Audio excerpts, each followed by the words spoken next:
bienvenue dans le 20h BFM. Je suis très heureuse de vous retrouver ce soir. On est ensemble évidemment jusqu'à 22h. À la une ce soir, le ministre de l'Intérieur qui demande un renforcement de la protection du réseau électrique après plusieurs actes de sabotage sur des infrastructures clés dans le Var et les Alpes-Maritimes. Ça s'est passé ces dernières 48 heures.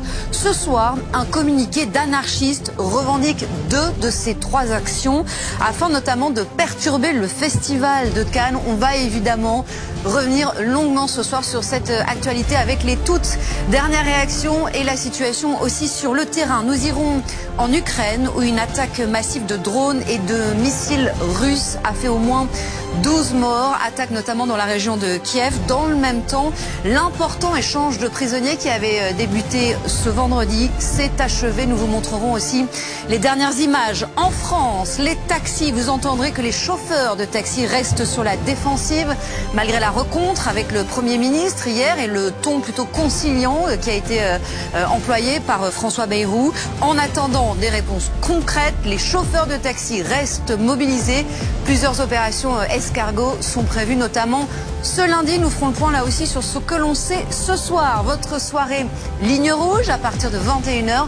Elle sera consacrée à l'intelligence artificielle et comment elle est devenue aussi une arme redoutable pour les escrocs. Long format, ce sera évidemment à partir de 21h.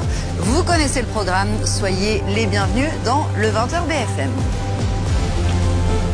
Politique, autre invité politique de marque aujourd'hui, c'était Dominique de Villepin qui était l'invité de Benjamin Duhamel et qui a été notamment interrogé sur la possibilité qu'il se retrouve dans la course à la présidentielle face à Bruno Retailleau. Eh bien, écoutez ce qu'il répond. Il ne l'a pas loupé, Bruno Retailleau. Il l'a vraiment critiqué à plusieurs reprises et notamment cette fois-ci. Notre soirée Ligne Rouge, à présent long format consacré à ce qui est devenu une arme redoutable au service des escrocs. L'intelligence artificielle qui déshabille les corps, clone les visages et les voix à la perfection pour soutirer parfois des sommes qui peuvent s'élever à plusieurs dizaines de milliers d'euros. Alors comment cet outil est désormais détourné au profit des arnaqueurs? C'est une enquête qui est signée Régis Desconclois, Yvan Barrera, Alexandre Funel, donc des équipes de Ligne Rouge.